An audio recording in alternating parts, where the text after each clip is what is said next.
Ladies and gentlemen, welcome once again to Fulton Street Beats. We're going to take a look back today at the Brandon's Custom Shop, Zakk Wylde, Bullseye LP.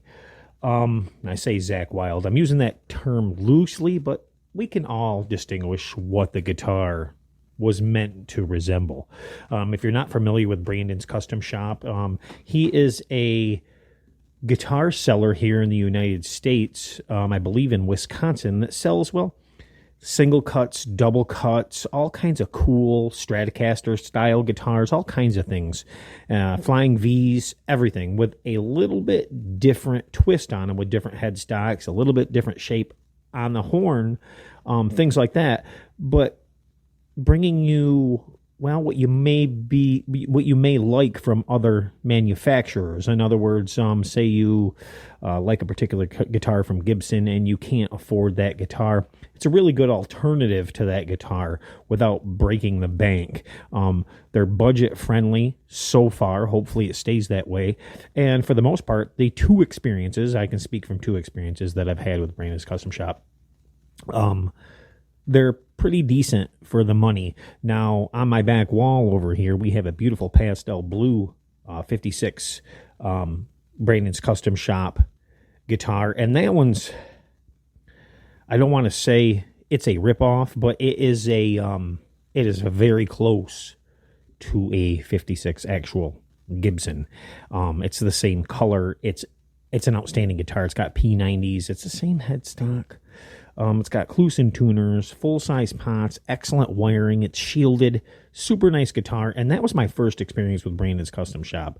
Now, Brandon's Custom Shop has changed it up since then, and the guitars come shaped a little bit different. And that's probably, I'm assuming, done because, well, they don't want to get sued. So I happen to have one of the early ones that, well, I'm glad I have it. It's really cool, and it's an awesome conversation piece.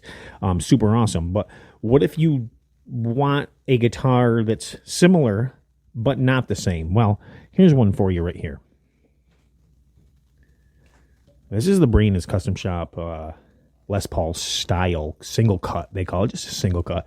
And as you can see, they've changed the horn on this guitar.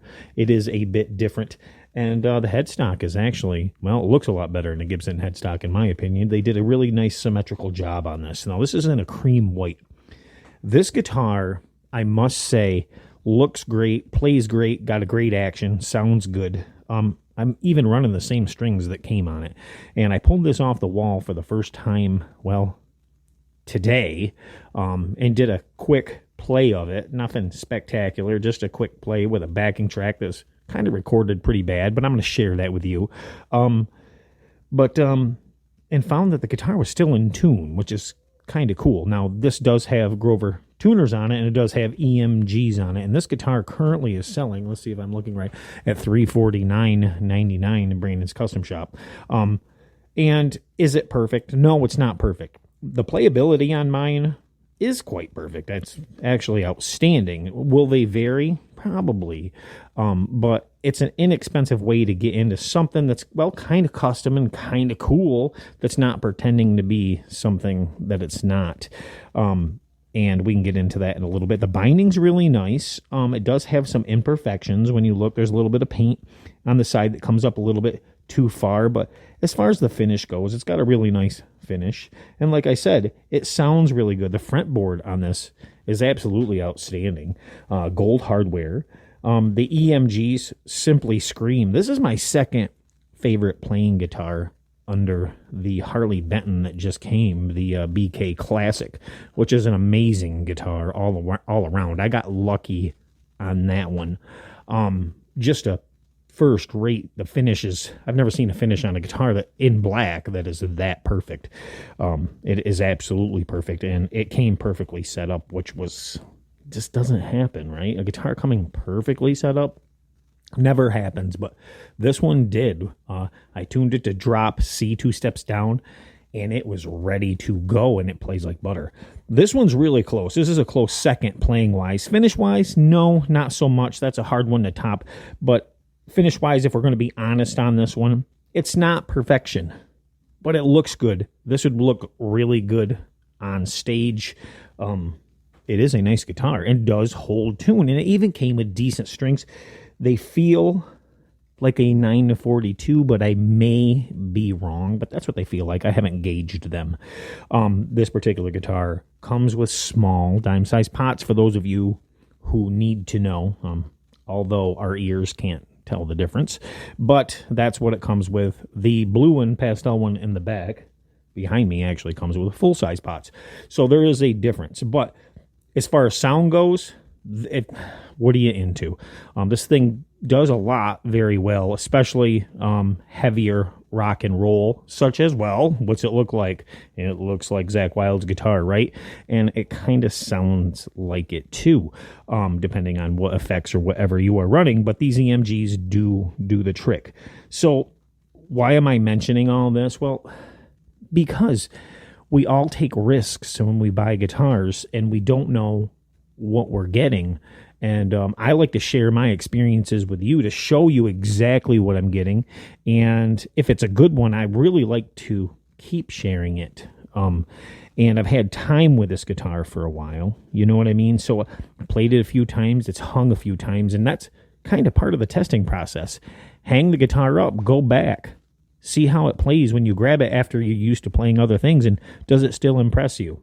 And this one does. This still impresses you as well as the P90 guitar back there, but maybe we'll get into that later. Now, I do have a lot more guitars that are going to be coming here in the studio. I got some that's not even unboxed over here, but they're going to have to take a back seat because we're going to do some other things first here on the channel. But I want to give you guys a little taste of, well, how it plays. Really simple. We're going to do a simple rhythm to some metal, and nothing complicated. Using a simple scale, and maybe you can tell how easy it plays and how fun it is to play. It's not a great recording, however, I think it conveys, well, just what the guitar is. Please don't judge my playing. I am horrible, but I do know quality. I do know how things are built, and I do like to build them myself. So I want to leave you with that, and thanks for watching Fulton Street Beats. If you want to visit his site, go ahead. I don't get anything from it. I just know when I get a good guitar, I like to share it with you. If you like, tell him Fulton Street Beats sent you. Hopefully he keeps his products this good. And I guess that's the name of the game, because you never know what you're going to get with any brand these days. High-end, low-end, mid-range, you just never know, because it seems like quality control's all over the place with every single brand. But if we tell them that they're doing a good job, and maybe we can get the word out to help people find some cool budget guitars that don't want to pay an arm and a leg for quality. Thanks a lot, guys. Hit that like button, share, subscribe, and remember, it's rock and roll that makes the world go round. Peace. Bye.